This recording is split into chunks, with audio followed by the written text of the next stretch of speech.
പ്രണയവിവാഹം ചെയ്തതിന്റെ വൈരാഗ്യത്തിൽ മകളുടെ ഭർത്താവിനെ ലോറിയിടിച്ച് കൊല്ലാൻ ശ്രമിച്ച പിതാവ് അറസ്റ്റിൽ. വെമ്പായം സ്വദേശിയായ 48-കാരനായ ജോണാണ് അറസ്റ്റിലായത്.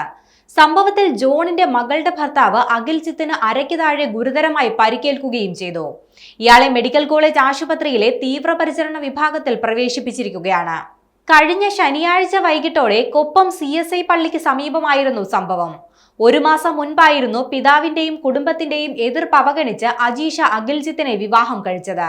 അഖിൽജിത്തിന്റേത് 2ാം വിവാഹമായിരുന്നു. ഇതറിഞ്ഞതോടെ സഹോദരങ്ങൾ അജീഷയെ തിരികെ വിളിച്ചുകൊണ്ടുവന്നിരുന്നു. എന്നാൽ ഒരാഴ്ച മുൻപ് അജീഷ അഖിൽജിത്തിനോടൊപ്പം വീണ്ടും പോയി. ശനിയാഴ്ച വൈകിട്ടോടെ ജോൺ കൊപ്പം CSI പള്ളിക്ക് സമീപത്തേക്ക് വരുമ്പോൾ അജീഷയെയും അഖിൽജിത്തിനെയും വഴിയരികിൽ കണ്ടുമുട്ടി. സ്വന്തം ലോറി ഓടിച്ചു വന്ന ജോൺ ഇവരെ കണ്ട് വാഹനം നിർത്തി. അജീഷയും അഖിലും തൊട്ടടുത്ത കടയിൽ നിന്ന് കാറിലേക്ക് കയറുന്നതിനിടെ ജോൺ ഇവർക്ക് നേരെ ലോറി ഇടിച്ചു കയറ്റുകയായിരുന്നു. ലോറിക്കും കാറിനും ഇടയിൽപ്പെട്ടുപോയ അഖിൽജിത്തിന് ഗുരുതരമായി പരിക്കേറ്റു.